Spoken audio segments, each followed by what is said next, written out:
How do three men disappear? From a locked stone tower, surrounded by miles of open ocean. For 93 nights in a row, the lamp had burned without fail.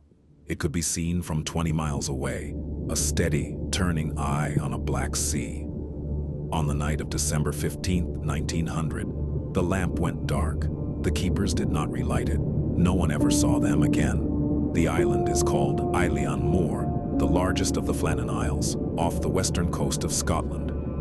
The three men were James Ducat, Thomas Marshall, and Donald McArthur. The Flannan Isles sit 20 miles west of the Outer Hebrides, 7 small rocks scattered in the Atlantic. Eilean Mor is the largest of them, and the largest is barely 39 acres of stone. No trees, no shelter, no reason for anyone to be there except for the light that the Northern Lighthouse board built on its highest point in 1899. Before the lighthouse, the local fishermen of Lewis refused to land on Eilean Mor. They said the island belonged to something else. They said the wind write voices that did not come from any living person. They had a name for the place. They called it the Island That Listens. The Flannan Isles Lighthouse had been operating for exactly 1 year. It was, at the time, one of the most isolated lighthouses in the British Empire. A single tower of pale stone rising from a slab of granite, surrounded by nothing but open Atlantic. 3 men lived there, on rotation, 20 days at a time. A relief boat brought supplies, mail, and a 4th keeper to swap one of them out. The 3 men on duty, the December had been there before. James Ducat was the principal keeper, 43 years old, a husband and father of 4. Thomas Marshall was 28, single, quiet, considered competent and steady. Donald McArthur was a temporary replacement. The regular second assistant was ill. McArthur had a reputation for a quick temper, but no one held it against him. He had served on lighthouses for years. The routine was simple: trim the lamp at dawn, walk the path to the western landing, check the storerooms, eat, sleep, light the lamp at dusk. Every entry in the lighthouse log told the same story. Same weather, same tasks, same names. The lighthouse log was the most important document on the island. 3 times a day, the principal keeper recorded the wind, the sea, the visibility, the condition of the lamp. The log was a legal record, kept in triplicate, signed and dated. The Northern Lighthouse Board read every page. Lighthouse keepers did not embellish. They did not invent weather. They did not describe their colleagues' moods. The log was a list of facts, nothing more, until the entries stopped making sense. On December 12th, 3 days before they disappeared, Thomas Marshall wrote in the log of a severe gale. He described winds tearing across the island, water breaking over the cliffs 200 feet up. He wrote that James Ducat had been, quote, very quiet. He wrote that Donald McArthur had been, quote, crying.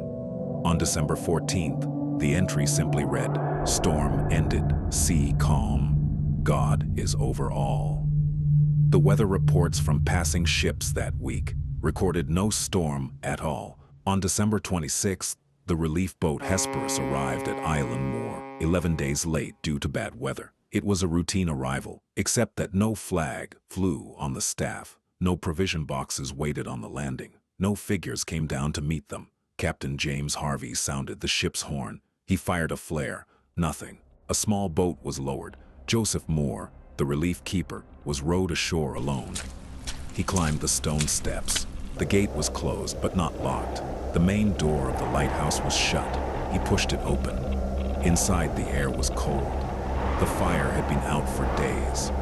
A chair beside the table was overturned, lying on its side as though someone had stood up from it in a hurry. The kitchen clock had stopped. A meal, preserved meat, pickles, boiled potatoes, was on the table, untouched. The beds were unmade. The lamps were trimmed, ready to be lit. Joseph Moore walked through the rooms in silence. He called out the names of the 3 men. He climbed the spiral stairs to the lamp room. He looked out across the cliffs through the great curved glass. He could see for miles. There was no one on the rocks below. There was no one in the water. There was no one on the path that led to the western landing. He went back down to the kitchen. He stood in the doorway. He looked at the chair on its side, and the meal on the table, and the cold, black ashes in the grate. And he understood, slowly, that the three men had not left in a hurry. They had left without finishing. But what stayed with Joseph Mor for the rest of his life was the small detail he noticed last. By the door, 2 sets of heavy oilskin coats and sea boots were missing from their hooks.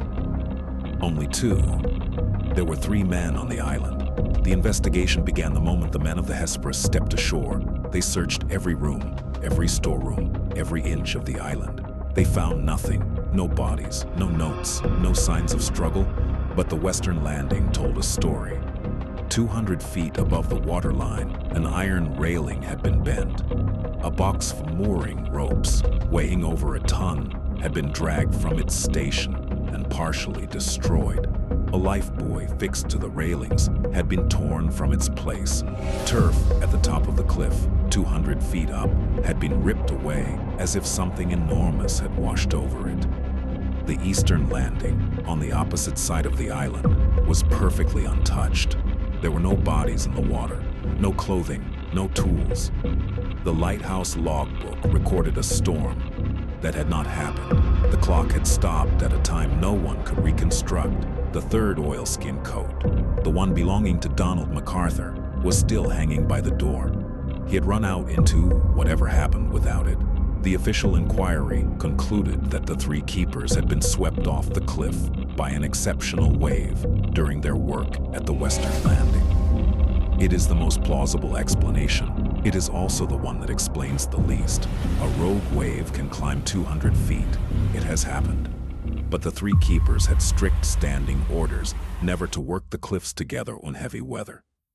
At least one of them was always meant to stay inside, lighting the lamp. The lamp had been left trimmed and ready. It had never been lit. A second theory, a confrontation. Donald McArthur had a temper. Thomas Marshall had written that one of the men had been crying. Perhaps an argument inside the tower. Perhaps one man pushed another, and the 3rd tried to intervene.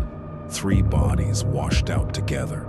But there was no sign of any struggle inside the lighthouse. No blood, no broken cup, and no explanation for why the western landing, 200 feet above the sea, had been torn apart from the outside.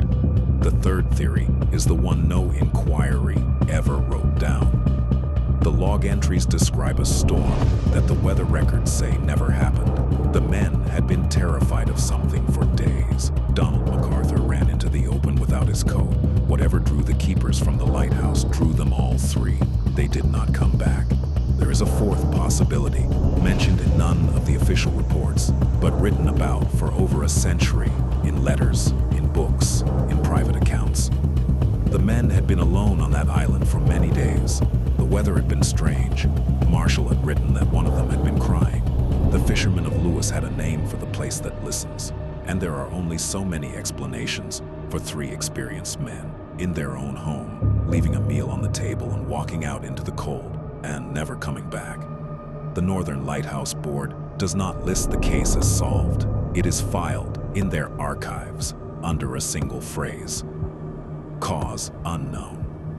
On the night of December 26, 1900, Joseph Mor relit the lamp on Eilean Mor. He stayed on the island that winter with a new crew of relief keepers. He asked repeatedly never to sleep alone in the tower again. He served in lighthouses for the rest of his career. He never spoke publicly about what he had seen. The lamp on Eilean Mor still turns today. It is automated now. There are no keepers. For 93 nights, the lamp had burned without fail.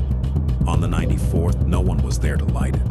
And in a small wooden cupboard by a door no one had locked, one heavy oilskin coat is still hanging from where it was left. Help us subscribing and liking the video so we can keep making videos better.